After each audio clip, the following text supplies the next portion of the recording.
రాహుల్ గాంధీపై కేంద్ర మంత్రి రవనీత్ సింగ్ బిట్టు చేసిన అనుచిత వ్యాఖ్యలను నిరసిస్తూ హైదరాబాద్ నారాయణగూడ చౌరస్తాలో ధర్నా చేశారు కాంగ్రెస్ నేతలు.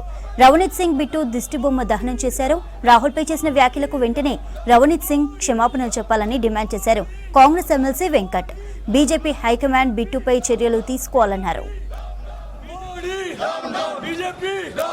ఏదైతే ఢిల్లీ మాజీ శాసనసభ్యులు రవనీత్ బిట్టు కానీ ఈరోజు బీజేపీ పార్టీ నాయకులు ఏ రకంగా రాహుల్ గాంధీ గారి పైన వారు ఏ రకంగా విషం చిమ్ముతుర్రో ఆ మాటలకు ఏదైతే సంబంధించి వాటికి క్షమాపణ చెప్పాలని చెప్పి భారతదేశ వ్యాప్తంగా నిరసన కార్యక్రమాలు చేపట్టడం జరుగుతుంది.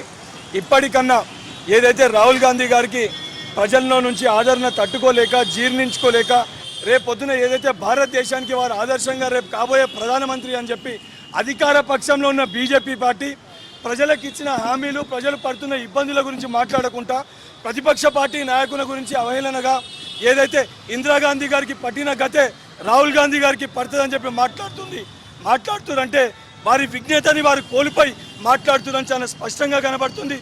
ఇప్పటికన్నా బీజేపీ పార్టీకి అదేవిధంగా ఏదైతే ఢిల్లీకి సంబంధించిన ఆ మాజీ శాసనసభ్యుని కానీ శివసేనకు సంబంధించిన ఎమ్మెల్యేకి కానీ వీళ్ళందరికీ హెచ్చరిస్తున్నాము.